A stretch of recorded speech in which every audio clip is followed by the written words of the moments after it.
Obvious is a design and technology studio that helps businesses create digital experiences their customers love. Please welcome the co-founder of Obvious, Dhruv Saxena.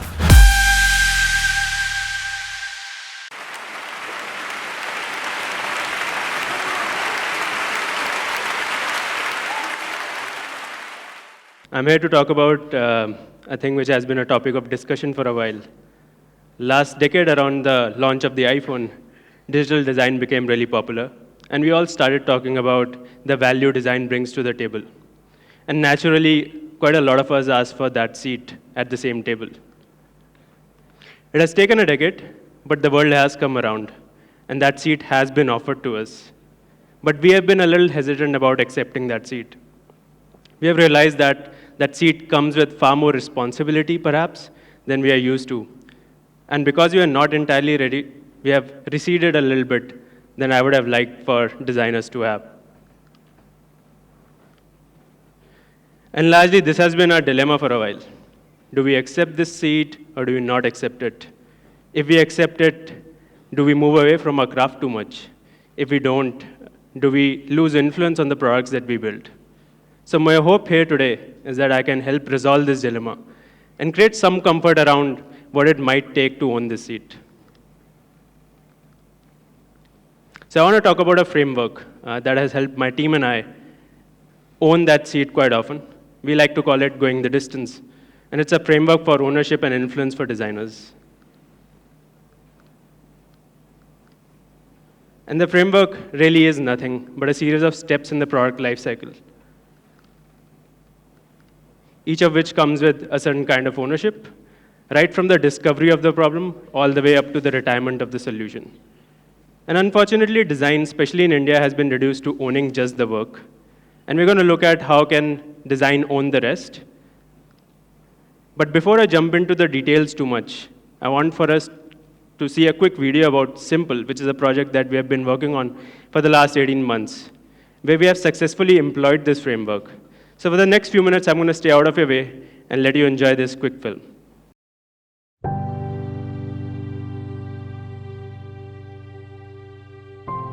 Bhupinder Jeet is a nurse at a public health clinic in a town called Batala in rural Punjab. When she arrives at her clinic in the morning, there's already a long queue outside. She will see over 100 patients in a single day, which is about 3 times the volume of a regular US clinic. In the 2 minutes she has with each patient, she must check their blood pressure, blood sugar, and counsel them regarding medications. Bhupinder Jeet's clinic runs multiple health programs, and she has to collect data in several registers, which takes a lot of her time. The India Hypertension Control Initiative is one of the programs that she oversees. As with most health programs, IHCI originally used a paper record system, and Bhupinder Jeet was spending 4 to 5 minutes to find each patient's treatment card and record their data. Nurses like her were overwhelmed with data entry instead of spending their precious time with patients. We set ourselves a goal. If an electronic medical record is to be successful here, a clinician like Bhupinder Jeet should be able to record patients in 30 seconds or less. We designed a system called Simple. Simple has 3 parts: a mobile app for health workers, a unique ID card for patients, a web-based dashboard for health system managers. Using Simple, a nurse can easily look up patients, record their blood pressure and medication, and schedule their next visit. Our data shows that this currently takes a nurse less than 30 seconds. Sometimes, Bhupinder Jeet's patients stop their treatment because they do not experience any symptoms of hypertension. Hypertension is easily treatable, but only if patients return for checkups regularly. Simple helps Bhupinder Jeet find patients who have missed their appointments so that she can remind them over a phone call and bring them back to care. It also helps health officials to measure health outcomes across hospitals and improve treatment using this data. Simple is built to work in many languages and across different workflows while remaining simple. The app is designed to be lightweight and easy to use. Simple also performs well in places with inconsistent internet access.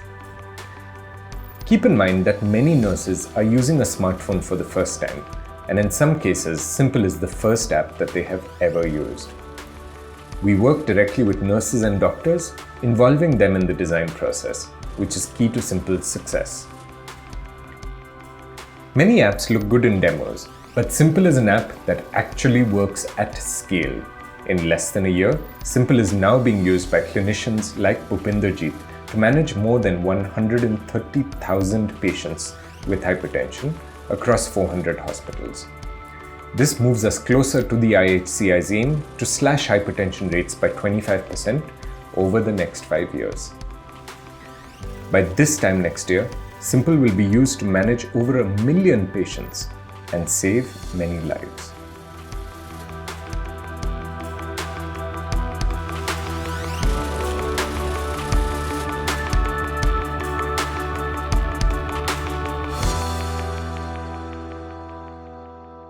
Hope you enjoyed that video. I want to take a minute and talk about why I chose Simple as an example for the framework. It's a project in the healthcare space, which comes with extraordinary responsibility as far as security is concerned because patient health information is involved. And it has a lot of important stakeholders, like the government of India, the WHO, state governments.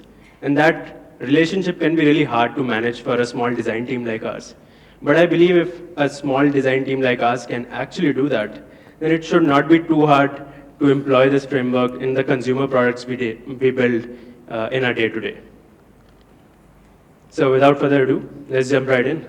First stop, discovery, which is about taking ownership of the problem.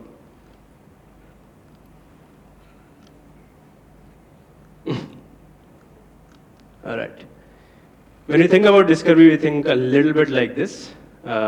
We spend some time discovering what the problem really is, and then we go out and solve it. The clicker is. But in reality, it looks a little bit like this, where discovery is layered between bouts of execution. And without execution, you can't really understand the problem well enough. And we saw something similar in Simple. So when we started the project, there were two main users of the app, the doctors and the nurses. And during the prototype phase, both the doctors and the nurses were really interested in using the app. But when we went to launch, we realized that the doctors did not have the time to use the app. They much preferred the old method of the paper system, that when a patient would come to them, they would have their blood pressure written out on it, and they could just look at it and prescribe medication. What do you do in such a scenario when one of the main users of your app is not going to be able to use it? Well, you work through a series of failures before you finally get to a solution that actually works. And in our case, that solution turned out to be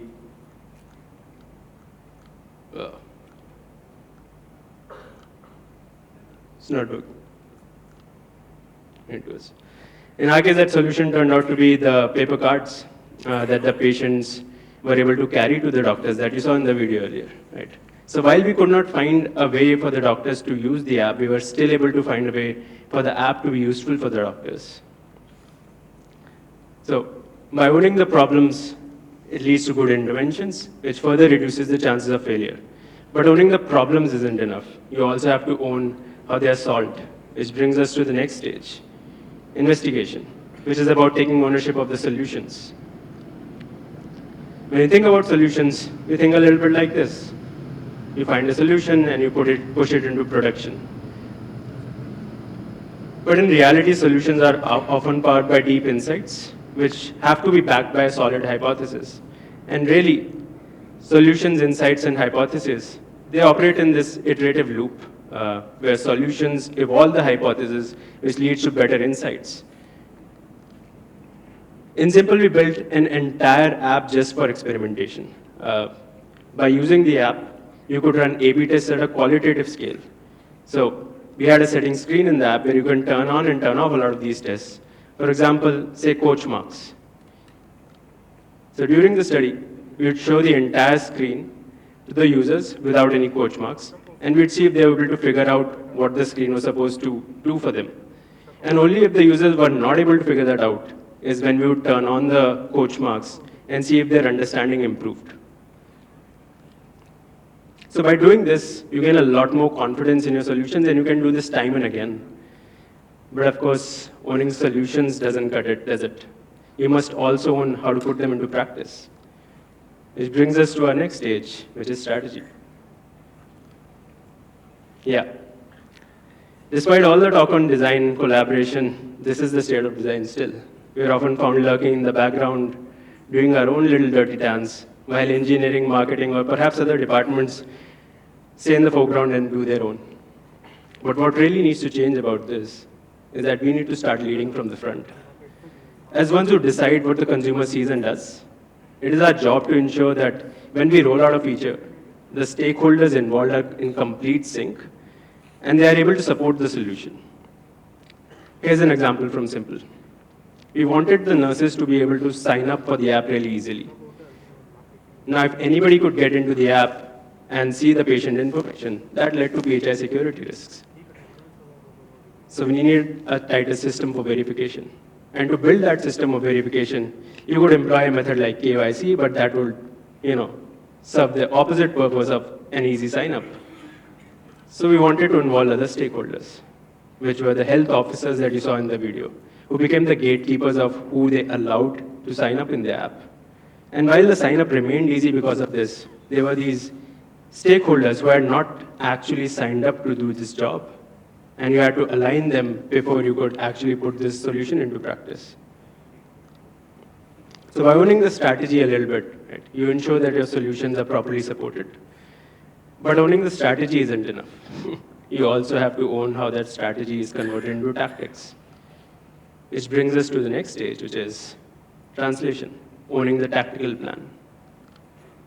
Can I have a show of hands for people who have had a chance to participate in product road mapping?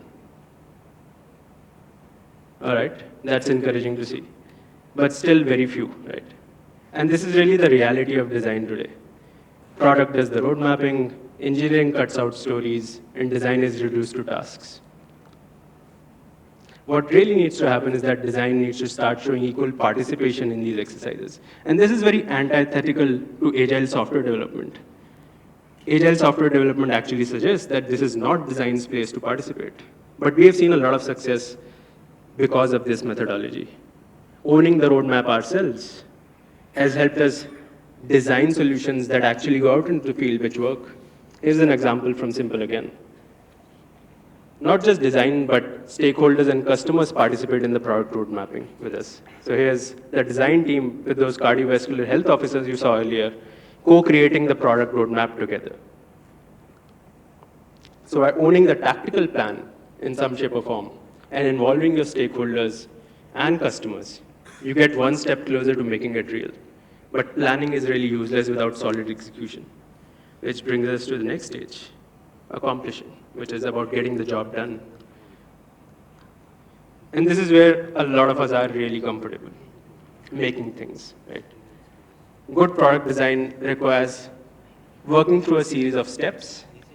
If you miss a step, execution suffers. And really the key here is timing. So when engineering is working on a particular story, design is already prototyping the next. That creates enough room for design to do the important steps involved in great product design, such as prototyping and testing. At Simple, we make sure that everything that we build is thoroughly prototyped and tested before it's sent into execution and then launching. And that's it. The job is done. Or is it? Just launching isn't enough. As makers of the product, it is also our job to own how the product performs, which brings us to the next stage, which is about owning the improvements. And this is about how we think about launching products. You launch and then you learn from data. But in reality, data takes a while to kick in, and you're left with this limbo where you don't know how the product is actually performing. But there's an easy fix. You learn from the field. In Simple, we did not wait for quant to tell us where we were wrong. We knew just from research that the patients were not returning for follow-ups very often. And that helped us fix the problem much earlier. Quant would have eventually told that patients were not returning to the app. But research right after launch told us that much, much faster. And as a result, we launched a feature which is the most loved feature of the app, that the nurses are able to call high-risk patients and get them to follow up. So quick field research helps you improve the product really, really fast. But that does not mean that quant has no role to play. It plays a strong role when you expand, which is the next stage, which is about taking ownership of the scale of the problem. And when we think about scale, we think a little bit like this. But the funny thing about scale is that the relationship between effort and growth is not as linear. More effort does not necessarily translate into more users. In reality, it's a little bit like this. What worked for 10 users hardly works for 1,000, and what worked for 1,000 hardly works for 100,000. Interestingly enough, we saw the same in Simple.